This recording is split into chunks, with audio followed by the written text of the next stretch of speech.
Hola a todos. En esta clase vamos a estudiar tres figuras de la Ley de Régimen Jurídico del Sector Público que suelen generar bastante confusión en los exámenes: la delegación de competencias, la avocación y la encomienda de gestión. Bien, estas están reguladas respectivamente en los artículos 9, 10, 11 de la Ley de Régimen Jurídico del Sector Público, es la Ley 40/2015. Entonces, además de explicarlas, vamos a hacer una pequeña comparación con otras dos figuras que también aparecen, como son la delegación de firma en el artículo 12 y la suplencia en el artículo 13. La idea fundamental es la siguiente: no todo lo que parece una delegación es una delegación de competencias. Bien, en todos los casos intervienen varios órganos, varias personas, pero no siempre se transmite esa posibilidad de decidir. Para poder distinguir estas tres figuras principales tenemos que hacernos una pregunta: ¿quién adopta realmente la decisión jurídica? Bien, pues vamos a comenzar con estas tres frases muy sencillas. Delegación de competencias: tú decides por mí. Avocación: ese asunto concreto lo decido yo. Y encomienda de gestión: tú haces el trabajo técnico, pero yo sigo decidiendo. Si comprendemos en ese caso esas tres frases, tendremos una parte muy importante del tema dominada. Quédate en este vídeo que te voy explicando cada una de ellas y al final de este vídeo os facilito un recurso para que os sea más fácil el estudio de este contenido.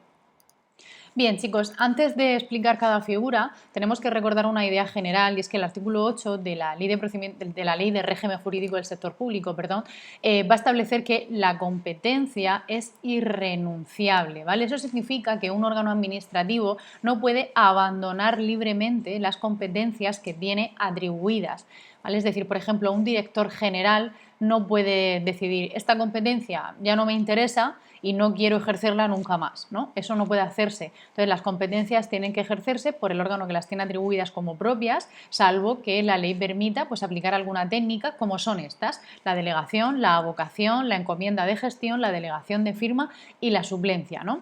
Entonces, estas figuras no suponen que la administración está renunciando a una competencia, son técnicas de organización que permiten distribuir o facilitar el ejercicio de la competencia, ¿vale? Bien, además, en ese caso también quiero que tengáis una cosa muy clara, y entonces es que hay otra idea que se repite en todas, ¿vale? Es decir, que la titularidad de la competencia no va a cambiar, ¿vale? Lo que va a cambiar aquí va a ser quién la ejerce, quién realiza el trabajo técnico, quién firma, quién ocupa temporalmente ese órgano, ¿vale? Pero lo que es la titularidad, no. Tenemos aquí la delegación de competencias, ¿no? Entonces, bueno, pues como veis, aparece regulada en el artículo 9. ¿Y en qué consiste? Bueno, pues la delegación va a permitir que un órgano autorice a otro órgano para que ejerza una competencia que corresponde al primero, ¿no? Entonces, por tanto, se produce una separación entre el órgano que tiene la titularidad de la competencia y el órgano que va a ejercerla. El primero va a ser el órgano delegante y el segundo va a ser el órgano delegado. Entonces, imaginemos, por ejemplo, que un director general va a ser competente para resolver determinadas subvenciones, ¿no? Entonces, como se presentan muchas solicitudes, el director general delega a un subdirector general la resolución de todas las subvenciones que tengan una cuantía que no supere a una cantidad, por ejemplo, 40.000 euros, ¿no? Entonces, a partir de ese momento, el director general continúa siendo titular de la competencia, pero el subdirector general puede ejercerla, ¿no? Entonces, ese subdirector general puede dictar las resoluciones y en ese caso las resoluciones deben indicar que se están dictando por delegación del director general, ¿vale? Entonces, jurídicamente, realmente las resoluciones se consideran dictadas por el director general, que es el órgano delegante. Por eso decíamos que la titularidad se mantiene, lo que cambia es digamos, el ejercicio, ¿no? Entonces, en la delegación va a cambiar, por tanto, quién ejerce la competencia, pero no cambia su titular, ¿vale? Bien, ¿en quién puede delegarse? Bueno, pues los órganos administrativos pueden delegar el ejercicio de sus competencias en otros órganos de la administración, ¿no? Entonces, el órgano delegado no tiene que depender necesariamente de manera jerárquica del órgano delegante, ¿vale? Es decir, también puede delegarse, por ejemplo, en organismos públicos, en entidades de derecho público que estén vinculados a la administración, ¿vale? Bien, pues en cuanto a este artículo 9 tenemos que tener en cuenta que la delegación de competencias se va a producir dentro de la misma administración. No se puede confundir con otras que vamos a ver después, como la encomienda de gestión, que esta se puede hacer entre órganos pertenecientes a administraciones diferentes. Y bueno, pues en la Administración, por ejemplo, General del Estado, además la delegación puede necesitar pues algunas aprobaciones previas, dependiendo en ese caso pues de la relación que exista entre el órgano delegante y el órgano delegado. Quiero también que recordemos una cosa, ¿vale? Es de que la delegación va a cambiar la titularidad, acordaros que no, ¿vale? Esto es uno de los errores más frecuentes que tenemos que tener en cuenta de cara al examen. El órgano delegado no se convierte en el nuevo titular, ¿vale? Solamente recibe una autorización para ejercer esa competencia. Bien, y las resoluciones se consideran dictadas por el órgano delegante. Cuando el órgano delegado dicta una resolución, acordaros que os decía que se tenía que indicar expresamente que se estaba actuando por delegación. Entonces, el delegado resuelve, pero el acto se imputa al delegante, ¿vale? Y ya, bueno, pues tenemos aquí también otra serie de requisitos en cuanto a la delegación, pero vamos pasando, ¿vale? Para que lo tengamos así muy, muy claro. Bien, tenemos también la avocación, regulada en el artículo 10 de la Ley de Régimen Jurídico del Sector Público, ¿vale? Continuamos con ello. Lo tenemos aquí en este recurso, también tenemos como unos requisitos muy genéricos para poder diferenciarla. ¿En qué consiste la avocación? En la avocación, un órgano superior puede asumir el conocimiento y la resolución de uno o de varios asuntos concretos, que normalmente van a corresponder a un órgano administrativo que depende, ¿vale? Dependiente. Entonces, en ese caso, la competencia puede corresponder al órgano inferior, por ejemplo, pues porque la tenga atribuida de manera ordinaria o porque, por ejemplo, la está ejerciendo por delegación. Entonces, por eso, aunque muchas veces digamos que se dice que avocar consiste en recuperar una competencia, aquí tenemos que matizarlo, ¿vale? Es decir, no siempre se recupera una competencia previamente delegada. El superior puede también avocar a veces un asunto que corresponda ordinariamente a un órgano dependiente, ¿vale? Entonces, digamos como que la palabra más precisa para tener en cuenta lo de la avocación es que la avocación es asumir de manera puntual uno o varios asuntos concretos, ¿vale? Para poder entenderlo, os digo, por ejemplo, un director general ha delegado que el subdirector general pues lleva a cabo la resolución de todas esas subvenciones que decíamos inferiores a 40.000 euros, ¿no? Siguiendo el ejemplo anterior. Entonces, aparece, por ejemplo, una solicitud de 35.000 euros. En principio, ¿a quién le correspondería? Al subdirector, ¿no? Pero, sin embargo, el expediente presenta una especial complejidad, por lo que sea, jurídica, y aquí pues, puede establecer un criterio importante pues, para otras futuras decisiones. Entonces, ¿qué pasa aquí? Pues que el director general puede decir, oye, no, voy a asumir yo de manera personal este expediente, ¿vale? Y voy a resolverlo. Entonces, aquí estamos ante una avocación, ¿vale? ¿Qué ocurre en este caso con los demás expedientes? Pues, bueno, pues que el subdirector puede seguir resolviendo el resto de subvenciones que sean inferiores a 40.000 euros, ¿vale? Entonces, la delegación no desapareció, el director en ese caso general solamente ha asumido un asunto concreto. Bien, en cuanto a cuándo se puede utilizar, bueno, pues lo tenemos aquí. La ley va a permitir avocar cuando existan determinadas circunstancias que hagan conveniente que el órgano superior pueda asumir ese acto, ¿no? Y pues sean circunstancias técnicas, económicas, sociales, jurídicas, en fin, todo esto lo tenemos regulado en la ley, ¿no? Pero bueno, básicamente pues se puede, por ejemplo, avocar un expediente pues porque tiene una especial dificultad técnica o porque tiene un gran impacto económico, ¿vale? O porque afecta a un elevado número de ciudadanos, ¿no? Cosas así. Vale, pues para ello tiene que existir un acuerdo motivado, como vemos aquí en este recurso. Motivar en este caso significa explicar las razones concretas que van a justificar que el órgano superior asuma ese asunto, ¿vale? Es decir, no sería en ese caso, por ejemplo, suficiente decir que se aboca este expediente pues porque lo considera conveniente, ¿no? Tiene que explicarse por qué, ¿no? Porque tiene una especial complejidad jurídica o por su incidencia económica o lo que sea.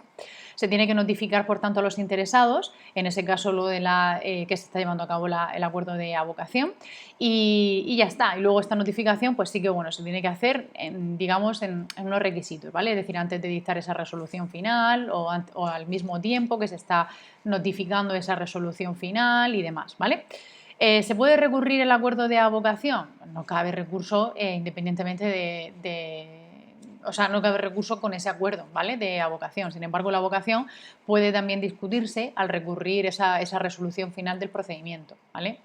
Pero bueno, sin más, bueno, pues tenemos aquí ejemplos, ¿vale? De avocación propia, avocación impropia y lo que os he comentado en cuanto a lo que se entiende por avocación. Luego tenemos encomiendas de gestión, el artículo 11, chicos. Encomiendas de gestión, quiero también que lo tengáis también en cuenta y lo podéis diferenciar, se regula en el artículo 11 y este consiste en que un órgano o una entidad encarga a otro órgano o entidad la realización de determinadas actividades materiales o técnicas, ¿vale? Aquí no se está encargando una decisión jurídica, se está encargando un trabajo práctico, un trabajo material, un trabajo especializado y que es necesario, ¿vale? Realizarlo para poder preparar esa decisión. Entonces, el órgano encomendado trabaja y el órgano encomendante es el que va a decidir, ¿vale? Os lo voy a poner más fácil con un ejemplo. Un ministerio, por ejemplo, tiene que resolver miles de solicitudes de ayudas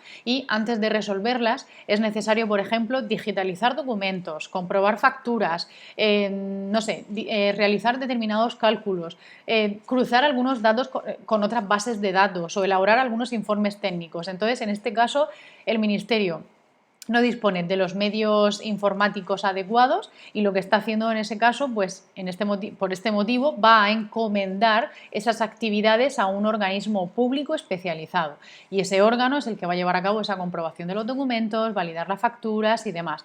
Pero este órgano no va a conceder ni denegar las ayudas, ¿no? La resolución jurídica va a seguir siendo del órgano competente del ministerio, ¿vale? Entonces la encomienda se encarga de una actividad, pero no es una competencia para decidir, ¿vale? Bien, bueno, pues esta encomienda de gestión, en este caso, pues se puede justificar pues, por razones de eficacia, ¿vale? Pues porque el órgano encomendante, pues no dispone de los medios adecuados para hacerlo, ¿no? Como os comentaba. Y, como os decía, no se transmite la competencia, ¿vale? La encomienda de gestión no supone la cesión de la titularidad de la competencia ni tampoco pues, esa capacidad de decidir. Bien, en cuanto a más requisitos, bueno, aquí hay una pequeña excepción y es que se puede encomendar a otra administración, sí, se puede encomendar. La encomienda se puede realizar entre órganos o entre, en ese caso, entidades de la misma administración o entre órganos o entidades pertenecientes a administraciones diferentes, ¿vale? Cuando se realiza dentro de la misma administración se formaliza conforme a la normativa aplicable, un acuerdo expreso y tal. Cuando existen administraciones diferentes, como regla general, se tiene que hacer mediante convenio, ¿vale? Y bueno, pues ya está. Luego tenemos también aquí la delegación de firma y la suplencia, ¿vale? Bien, tenemos la delegación de firma en el artículo 12. En este caso, aquí lo que va a ocurrir es que el órgano competente sigue adoptando la decisión, lo único que permite es que otra persona firme, ¿vale? Materialmente la resolución. Por ejemplo, un director general analiza los expedientes y decide conceder una serie de ayudas, ¿no? Sin embargo, va a autorizar al subdirector general para poder firmar esas resoluciones. El subdirector no decide, solamente firma, ¿vale? En cuanto a las diferencias que tenemos con la delegación de competencias, en la delegación de competencias, acordaros que el delegado ejercía esa competencia, el delegado podía adoptar la decisión, ¿no? Y en la delegación de firma, la decisión sigue siendo pues, del mismo órgano, otra persona simplemente se limita a firmar. En cuanto a la suplencia, se regula en el artículo 13 y esta se va a producir cuando el titular de un órgano no puede ejercer temporalmente sus funciones. Entonces, ¿qué pasa? Pues esto puede ocurrir por vacante, por ausencia, por enfermedad, ¿vale? Esta es la más fácil, digamos, de entender, ¿no? Cuando un subdirector, por ejemplo, o un director general, siguiendo el ejemplo, pues está de baja médica, por ejemplo, durante 2 semanas, ¿no? Entonces, durante ese periodo, pues el subdirector general puede actuar como suplente, ¿vale? No existe aquí una delegación de competencias, la competencia le sigue correspondiendo al mismo órgano. Lo que ocurre aquí es que otra persona va a ejercer de manera temporal esas funciones de su titular, ¿vale? La suplencia no va a alterar la competencia, no necesita publicarse para ser válida. En las resoluciones simplemente pues, se va a indicar pues, que el titular está siendo suplido y ya está. Quien ejerce en ese momento pues, la suplencia, ¿vale? En la suplencia es otra persona, va a cubrir ese lugar del titular de manera temporal, ¿vale? Bien, pues hasta aquí, chicos, con esto tenéis las diferencias. Yo creo que más o menos puede quedar claro con este recurso, ¿vale? Os lo puedo dejar aquí en comentarios, el enlace para que podáis descargar y acordaros de estos últimos repasos que os voy a dar para que os quede clara esta clase. Delegación de competencias, tú decides por mí. El otro órgano ejerce la competencia aunque la titularidad no cambia. Avocación, este asunto en concreto lo decido yo. Es decir, el superior, acordaros que va a asumir uno o varios expedientes determinados que él elija porque eran complejos y tal. Luego, encomienda de gestión, tú haces el trabajo técnico, pero yo sigo decidiendo, ¿vale? Se encargan actividades, materiales, técnicas, no la resolución jurídica, ¿no? Se encarga eso a un equipo pues, para que lo decida y después se resuelve. Delegación de firma, yo decido, tú firmas, ¿vale? Y suplencia, tú ocupas temporalmente mi lugar porque yo no puedo actuar, ¿vale? Bien, pues si os ha gustado este vídeo podéis suscribiros a nuestro canal e ir viendo el resto de vídeos que son relacionados con este tipo de contenido muy preguntado en exámenes oficiales. Un saludo.